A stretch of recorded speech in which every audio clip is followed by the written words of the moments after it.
সচিবালয়ের ভয়ঙ্কর অগ্নিকাণ্ডের ঘটনার খবরটি আপনারা যখন শুনলেন, আমি নিশ্চিত প্রত্যেকের মাথাতে একটি প্রশ্ন উকি দিয়েছে, কারা ষড়যন্ত্র করলো, কারা আগুন ধরিয়ে দিল। সচিবালয়ে লাগা আগুন পরিকল্পিত হতে পারে, কারণ আগুনটা লেগেছে 6 তলা 9 তলার পাশাপাশি মাঝেও। এইভাবে বিভিন্ন স্থানের শর্ট সার্কিট থেকে আগুন কখনো লাগে না, এটি পরিকল্পনা মাফিক হতে পারে। সমন্বয়করা কি বার পেতে পারবে? বৃহস্পতিবার যে কাণ্ডটি ঘটল সচিবালয়ে মধ্যরাতে, সরকারের উপদেষ্টারা কি বলছেন? তারাও কি পার পেতে পারবে?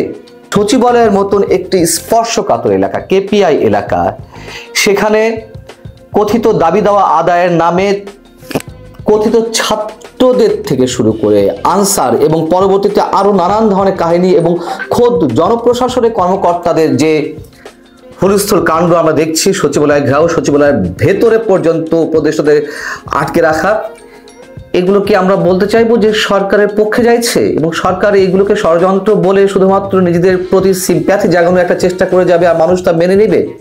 কোনোভাবেই না। সরকার দীর্ঘ সময় ক্ষমতায় থাকতে, লম্বা সময় ক্ষমতায় থাকতে নানান ধরনের অজুহাত খুঁজছে এবং নানান ধরনের নাটক করা হচ্ছে নির্বাচন নিয়ে, এ কথাও তো সত্য। তাহলে আমরা কাকে সন্দেহের বাইরে রাখবো? ওই মন্ত্রণালয়, ওই ভবনে, যে ভবনে অগ্নিকাণ্ডের ঘটনা ঘটেছে, সেখানে তো আরো অনেক মন্ত্রণালয়ের দপ্তর রয়েছে। অর্থ মন্ত্রণালয়, সড়ক ও সেতু মন্ত্রণালয়, শ্রম ও কর্মসংস্থান মন্ত্রণালয়, ডাক ও টেলিযোগাযোগ মন্ত্রণালয়, আর্থিক সংশ্লিষ্ট অনেক দপ্তর সেখানে রয়েছে। সেখানে আসিফ মাহমুদ সজীব ভাইয়া বলে ফেললেন এত সহজে যে ওই মন্ত্রণালয়ে হাজার হাজার কোটি টাকা লোপাটের অভিযোগ পাওয়া গেছে, এখন এই জন্যই সেখানে আগুন দেওয়া হতে পারে। প্রথমে বলেছি, এককভাবে যত ধরনের অভিযোগ সব ঢালাওভাবে তাদের উপরে চাপিয়ে দেওয়ার চেষ্টা করা হলে বিশেষ কাউকে হয়তো আক্রমণ করা সম্ভব হবে, কিন্তু আমাদের রাষ্ট্র সমাজের জন্য কখনোই কোনো মঙ্গল বয়ে নিয়ে আসবে না। আমরা এর আগে দেখলাম যে সমন্বয়কদের অনেকে যে দুর্ঘটনা কবলে পড়েছেন সেগুলো নিয়ে অভিযোগ করা হয়েছে, তাদেরকে হত্যার চেষ্টা করা হচ্ছিল। অভিযোগ তো পেলাম, তার তদন্ত কি? এবং এগুলো অনেকের কাছে হাস্যকর পর্যায়ে পৌঁছাচ্ছে। আমি অবশ্যই কোনোভাবে আওয়ামী লীগকে ডিফেন্ড করছি না, আমি শুধু বলছি যে আমরা আওয়ামী লীগ সহ বিভিন্ন পক্ষকে সন্দেহের পর্যায়ে রাখতে চাই। যেমন যদি বলি, সরকারের বিভিন্ন উপদেষ্টা তো আবার বলছেন যে রাজনৈতিক দলগুলো সরকারকে ব্যর্থ প্রমাণের চেষ্টা করছে। তাহলে তারা তো নিজেরাই বলছে যে নানান ধরনের যে অস্থিরতা, একের পর এক ষড়যন্ত্র এবং সরকারের যে রাজনৈতিক দলগুলোর যে নির্বাচনের দাবি, সেইগুলোর মধ্য দিয়ে সরকারকে ব্যর্থ প্রমাণের চেষ্টা করছে। তাহলে শুধু এখানে আওয়ামী লীগকে দোষারোপ করা হচ্ছে না, সরকারের পক্ষ থেকে বিভিন্ন রাজনৈতিক দলকে অভিযুক্ত করা হচ্ছে। আবার রাজনৈতিক দলগুলোর পক্ষ থেকে অভিযোগ করা হচ্ছে যে এভাবে একের পর এক ষড়যন্ত্রের ঘটনা যেগুলো ঘটছে, যদি এটি ষড়যন্ত্র হয়ে থাকে সচিবালয় অগ্নিকাণ্ডের ঘটনাটিও, তাহলে সেই জায়গা থেকে আমরা স্পষ্ট করে বলতে চাই, কাউকে সন্দেহের বাইরে রাখতে চাই না। গত কয়েকদিন আগে কিশোরগঞ্জে একটি ব্যাংক ডাকাতির ঘটনা ঘটলো, কয়েকজনকে আটক করা হলো। প্রথমে বলা হচ্ছিল যে যারা আটক হয়েছেন তারা ছাত্রলীগের সঙ্গে জড়িত, ছাত্রলীগের রাজনীতির সঙ্গে জড়িত ছিলেন। কি অদ্ভুত!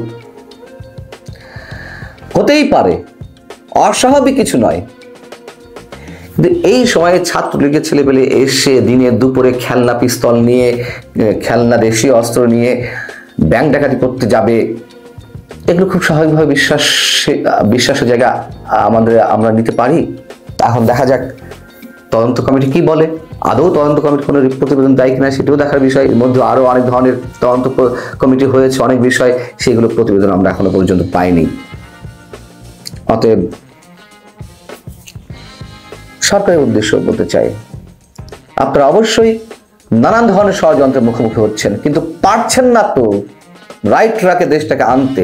অনেক সময় হয়ে গেছে, প্রায় 5 মাস। যা করছেন, আপনাদের বিরুদ্ধেও এখন মানুষের সন্দেহ বাড়ছে, এটি বাস্তবতা। অনেক প্রশ্ন সৃষ্টি হচ্ছে। পারছেন না, ছেড়ে দিন, দ্রুত নির্বাচন দিন। একটা নির্বাচিত সরকার না আসা পর্যন্ত সবকিছু বা সব ষড়যন্ত্র মোকাবেলা করা সম্ভব নয়। আমি বলছি না একটা নির্বাচিত সরকার এলেই দেশ বেহেশতের মধ্যে চলে যাবে, তা নয়, কিন্তু যেহেতু পারছেন না, অভিজ্ঞতা নেই, যাদেরকে নিয়ে কাজ করছেন তাদের দায় দায়িত্ব নিয়ে অনেক ধরনের গুরুতর প্রশ্ন উঠছে।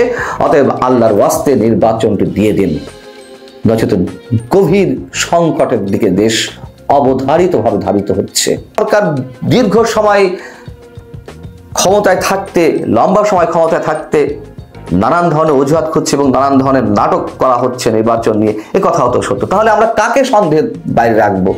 তা এই নাশকতার ঘটনাটি ঘটাতে পারে, অথবা আমরা কোন পক্ষকে সন্দেহের দৃষ্টিতে নিব সেই বিষয়ে অবশ্যই কিছু প্রশ্ন উত্থাপন করতে চাই, কিছু কথা বলতে চাই। তবে তার আগে এই ঘটনা যে বাস্তবতার জায়গা থেকে স্বাভাবিকভাবে ঘটতে পারে সে সম্পর্কে একটু আমার ধারণা বলে রাখি যে আমি 1 থেকে 1.5 দশক আগে যখন সচিবালয়ে নিয়মিত নিউজ কভার করতাম, সচিবালয়ে বিট করতাম, জানি তো, এবং এখনো পর্যন্ত যখন মাঝে মধ্যে কোনো কাজে যাই তখনও তো দেখি কতটা ভালনারেবল অবস্থায় সচিবালয়ের বিভিন্ন ভবন দাঁড়িয়ে আছে, অগ্নিকাণ্ডের মতন কতটা ঝুঁকিপূর্ণ অবস্থায় বিভিন্ন ভবন এখনো পর্যন্ত দাঁড়িয়ে আছে।